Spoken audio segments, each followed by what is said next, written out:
Hi friends, ఈరోజు ఇంకొక ప్లేస్కి మిమ్మల్ని తీసుకొస్తున్నా. అది ఎక్కడంటే అల్వాల్లో మీకు తెలుసో తెలియదో కానీ కొత్త చెరువు అనేది ఉంటుంది. ఆ కొత్త చెరువుకి మనం వచ్చాము. ఇక్కడ మనం చూస్తున్నది కొత్త చెరువు, కానీ ఇక్కడ ఒక విధమైన పెద్ద బాహుబలి కోట నిర్మించారన్నమాట. బాహుబలి కోట అంటే మీరు ఇంకేదో మన సినిమాలో చూసిన బాహుబలి కోట అనుకోకండి, మీకు చూసి అర్థమవుతుంది. అసలు ఏం జరిగింది ఇక్కడ అంటే దాదాపు 8 ఎకరాల వరకు కబ్జా చేసిర్రు. ఎవరు మళ్ళీ ఇక్కడ కబ్జా చేసిర్రు అంటే పేదవాళ్ళని ఇంకొకరని ఏం లేనోళ్ళని ఇలాంటి తాట అనేది తీసుకురాకండి. ఎందుకు అంటే ఇలాంటి ఆక్రమణల వల్ల మనకు రేపటి భవిష్యత్ తరాలకు ఎలాంటి ప్రమాదం పొంచి ఉందో మనం నేడు ఎండలు పెరగడం, గ్రౌండ్ వాటర్ తగ్గడం, ఇలాంటి సమస్యలు మనం ఎన్నో ఫేస్ చేస్తున్నాం. కాబట్టి ఇక్కడే మనకు అర్థం కావాలి ఎందుకు ఇలాంటి విపత్తులు వస్తున్నాయి, ఇలాంటి సమస్యలు పెరుగుతున్నాయి. ఈ కొత్త చెరువులో 8 ఎకరాలు అంటే ఈ హైదరాబాద్లో దాదాపు 500 కోట్లకు పైగా విలువ ఉంటుంది. అంటే ఒకసారి అర్థం చేసుకోండి. ఇక్కడ ఏమైంది అంటే మనకు కనిపిస్తున్నది ఈ ల్యాండ్ అంతా ఈ కవర్ వేసి ఇక్కడ నిర్మాణాలు ఇదంతా మనం కళ్ళ ముందు చూస్తున్నాం కదా. ఇక్కడ కనిపించేదంతా కొత్త చెరువు పక్కనే FTLలో ఉన్నటువంటి ఆక్రమణదారులు ఇదంతా కబ్జా చేసి షెడ్లు వేసి ఇక్కడ ప్లాస్టిక్ వ్యర్థాలు డిజైన్స్ ఉంటాయి కదా, డెకరేషన్ ఈవెంట్స్ డిజైన్స్, ఇలాంటి సామాన్లకు ఇవన్నీ గోదాం అనమాట. ఇదంతా ఇంత పెద్ద వ్యవస్థ నడుపుతున్న వాళ్ళు పేదోళ్ళు ఎట్లయితారు ఫస్ట్ ఆఫ్ ఆల్.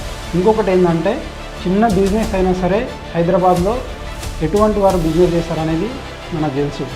ఇదంతా కమర్షియల్, ఇదంతా ఎవరో దిక్కులేని వాళ్ళు ఇక్కడ 4 రేకులు నిర్మించుకొని ఉంటున్నారు అనేది తప్పు. ఇక్కడ ఫస్ట్ బిజినెస్ చేయాలి, బిజినెసే వ్యాపారం అనే కోణంలోనే ఇక్కడ నిర్మాణాలు జరిగి గోదాములు నిర్మించి పెద్దవి ఇక్కడ వేసి దీని నుంచి వచ్చిన చెత్త అంతా ఇక్కడనే ఉన్న చెరువులో డంప్ చేస్తున్నారు.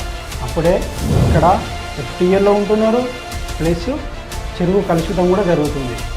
అంటే భవిష్యత్ తరాలకు చెరువు అనేది ఉంటుందా? ఉండదు. అందుకే హైడ్రా లాంటి వ్యవస్థలు ఉండాలి. హైడ్రా కఠిన చర్యలు తీసుకుంటున్నటువంటి చర్యలు కూడా ఎంతైనా అవసరం ఉంది ఈరోజు. ఇక్కడ ఈ 8 ఎకరాల పైన అక్కడ లోకల్ వాళ్ళు హైడ్రాకి ఫిర్యాదు చేస్తే హైడ్రా వెళ్ళిన తర్వాత హైడ్రా ఎంట్రీ ఇచ్చి అక్కడ నిజంగానే కబ్జా జరిగిందా, చెరువులో ఉన్నారా, వీళ్ళు ఎక్కడున్నారు అనేసి రీసర్వే చేసి నిజంగానే చెరువు FTL పరిధిలో ఉన్నారు వీళ్ళు అని చెప్పేసి వాళ్ళని ఖాళీ చేసిర్రు. ఇది FTL పరిధి, ఇక్కడ ఎటువంటి నిర్మాణాలు చేపట్టకూడదని వాళ్ళకి కౌన్సిలింగ్ ఇచ్చారు. చెరువు చుట్టూతో కూడా ఫెన్సింగ్ వేసిర్రు. ఇటువంటి చర్యలు చేపట్టకపోతే భవిష్యత్ తరాలకు చెరువు అనేది ఉంటుందా? పార్కులు, స్వచ్ఛమైన గాలి, ఆహ్లాదకరమైన వాతావరణం అనేది మనకు లభిస్తుందా? నేడు చూస్తున్నాం, రీసెంట్గానే పేపర్లో న్యూస్లలో చూస్తున్నాం గ్రౌండ్ వాటర్ పడిపోతున్నాయనేసి. ఆ విధంగా భవిష్యత్ తరాలకు సహజ వనరులు అనేవి ఏ విధంగా లభిస్తాయి? వాటిని కూడా ఆలోచన చేసుకొని మనం హైడ్రా చర్యల్ని ఆలోచించాల్సిన అవసరం ఉంది.